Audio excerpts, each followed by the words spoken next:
Hello viewers, foodie tasty tech சேனலுக்கு உங்களை அன்போடு வரவேற்கிறேன். ஏற்கனவே நிறையா சேனல் நம்ம அதில் லைவ் ஆகிட்டு இருக்கோம். அதை பாருங்கள், பார்த்து என்ஜாய் பண்ணுங்கள்.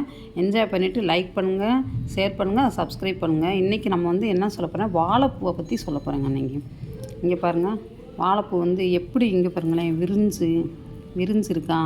இதை பார்த்தோன்னே உங்களுக்கே தெரியும். இது எப்படி நம்ம புது பூவு பழைய பூவுன்னு கண்டுபிடிக்கிறது. இன்றைக்கி இந்த இதுக்கு இடையிலையும் நான் 2 டிப்ஸ் சொல்ல போகிறேங்க. அதனால் கவனமாக கேட்டு வாங்க. இடையில தான் நான் சொல்லுவேன். இங்கே பாருங்கள், இது பழைய பூவு. பார்த்தீங்களா, பழைய பூவு அப்படின்னா இந்த மாதிரிலாம் விரிஞ்சிரும். இந்த மாதிரி விரிஞ்சிருக்கும். நீங்கள் மார்க்கெட்டுக்கு போனாலுமே இந்த மாதிரி விரிஞ்ச பூவாக இருந்துச்சுன்னா வாங்காதீங்க. இதில் நிறையா வண்டு இந்த இதெல்லாம் உக்காந்துருக்கும். அதனால் நிறையா எறும்புகள் அது இதுன்னு நிறையா பூச்சிகள்லாம் அதில் இருக்குங்க. மற்றவங்ககிட்ட எடுத்துங்க பாருங்கள், காட்டுறேன்னா. அதனால் நீங்கள் இந்த மாதிரி பழைய பூவாக இருந்தால் வாங்காதீங்க. புது பூ நான் வாங்கி உங்களுக்கு வீடியோ போடணுங்கிறக்காகவே நான் 2 டேஸ் வச்சுருந்து இதை இந்த வீடியோ போடுறேங்க. அதனால் உங்களுக்கு இது பழைய பூ பழைய பூவாக காட்டணுங்கிறனால வச்சுக்கேன் நான். இப்போ இந்த பூவை நீங்கள் என்ன செய்கிறீங்க அப்படின்னா, புது பூ வாங்கணும் அப்படின்னா, புது பூ இது எல்லாமே இது இல்லாமல் அப்படியே மொட்டாக இருக்குங்க. அந்த புது பூ நல்லா மொட்டாக இருக்கும். அந்த மாதிரி பூவாக பார்த்து வாங்குங்க. இந்த பூ வாங்குறப்ப அதே மாதிரி இங்கே பாருங்கள், பிளாக் கலரில் இருக்கா. அது எல்லாமே இதெல்லாம் போயிடுச்சு. அந்த பிளாக் கலரில் இருந்தால் நம்ம யூஸ் பண்ணக்கூடாதுன்னு சொல்லுவாங்க. இந்த பிளாக் அடிச்சிருச்சா அவங்களுக்கு, இந்த அடிச்சிருக்கா. இது எல்லாமே பழைய பூவுங்க. இந்த பழைய பூவை நம்ம வாங்கி இதை யூஸ் பண்ணோம்னா இது வேஸ்ட்டில் சத்தெல்லாம் குறைஞ்சிருக்கும் அப்படிம்பாங்க. இந்த வாழைப்பூ யாருக்கு ரொம்ப நல்லது அப்படின்னு சொன்னால், பெண்களுக்கு ரொம்ப ரொம்ப நல்லதுங்க. அந்த வாழைப்பூ எவ்வளோக்கு எவ்வளோ நம்ம வாழைப்பூ டெய்லி சாப்பிட்றோமோ அவ்வளோக்கு எவ்வளோ நம்ம கர்ப்பப்பை பாதுகாக்கலாம் அப்படின்னு சொல்லுவாங்க. இந்த வாழைப்பூ, அந்த வாழைப்பூவுக்கு என்ன சொல்லுவாங்கன்னா, வாழைப்பூ மாதிரி அந்த விரிஞ்சு அது கர்ப்பப்பை இப்படி விரிஞ்சு கொடுக்கும் அப்படின்னு சொல்லுவாங்க. வாழைப்பூ எப்படி விரிஞ்சு இந்த மாதிரி விரிஞ்சு அந்த கொடுக்குதோ அது மாதிரி அந்த கர்ப்பப்பை என்ன செய்யும்னா, அந்த கர்ப்பம் தாங்குறப்ப நல்லா விரிஞ்சு கொடுக்கும். அப்போ ஈஸியான டெலிவரி ஆகும். அப்படிங்கிறனால தான் நாங்கள் யங் ஸ்டேஜில் இருக்கப்போ எங்கள் பாட்டி சொல்லுவாங்க, அடிக்கடி வாழைப்பூ செய்கிறப்ப அந்த வாழைப்பூ நல்லா சாப்பிடணும். சாப்பிட்றப்ப கர்ப்பப்பைக்கு ரொம்ப நல்லது. இப்போலாம் பார்த்தீங்கன்னா, மேரேஜ் ஆகி 2 வருஷம் 3 வருஷம் இருக்கும், அவங்களுக்கு குழந்தைகளே இருக்காது. குழந்தையெல்லாம் ரொம்ப கஷ்டப்படுவாங்க. அதுக்கு காரணம் கர்ப்பப்பை ரொம்ப வீக்காக இருக்குது அப்படிம்பாங்க. அதுக்காக நம்ம என்ன செய்கிறோம்னா, டெய்லி வாழைப்பூ வாங்கி டெய்லி கூட சாப்பிட வேணாங்க. ஒரு மாதிரி உங்களுக்கு போர் அடிக்கும். அதனால வீக்லி 2 3 கூட இதை சாப்பிட்லாம்.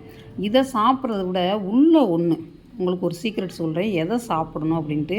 அதான் நான் கடைசியாக சொல்கிற ஒரு டிப்ஸுன்னு சொல்லியிருந்தேன். அதை நம்ம சாப்பிட்ணும். இது பார்த்திங்கன்னா, இந்த உள்ளே இருக்க இந்த பாருங்கள், உள்ளே இருக்க அந்த இது மாதிரி இருக்குதுங்க. பார்த்திங்களா, இதை எடுத்துடணுங்க. இதை எடுத்துட்டு சரிங்களா, இந்த பூவை மட்டும் போடணுங்க. பூவை போடுறதுக்கு முன்னாடி இந்த மேலே ஒரு பிளாஸ்டிக் இது மாதிரியே இருக்கும். தொட்டு பார்த்தோன்னா பிளாஸ்டிக் மாதிரியே இருக்கும். அதை நம்ம த்ரோ பண்ணிடுங்க. மற்றபடி இந்த பூவை எடுத்து வச்சு நம்ம வாழைப்பூ வடை செஞ்சு சாப்பிட்லாம்.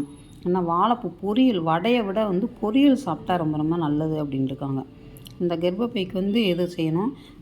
அப்படி இல்லை அப்படின்னா எங்கள் பாட்டி சொல்லுவாங்க, நீ பச்சையாகவே சாப்பிடு அப்படின்னு சொல்லுவாங்க. பாட்டி அம்மாலாம் அப்படி தான் சொல்லுவாங்க.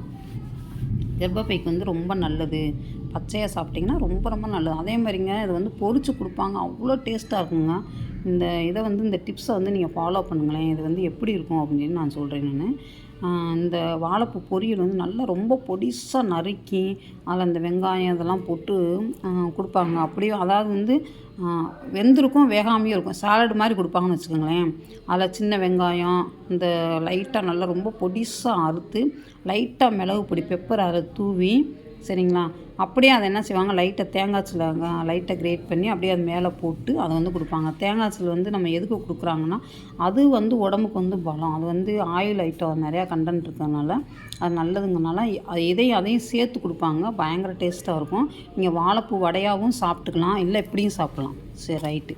இப்போ பாருங்கள், இந்த வாழைப்பூ இப்படியே நம்ம உரிச்சிக்கிட்டே போகணுங்க. இப்போ நம்ம உரிச்சிக்கிட்டே இப்போ இப்படி இருப்போம்னா, உரிச்சிக்கிட்டே போகிறப்ப காட்டணுங்கனால தான் அதை அப்படி வச்சுருந்தேன் நான். முடிச்சுக்கிட்டே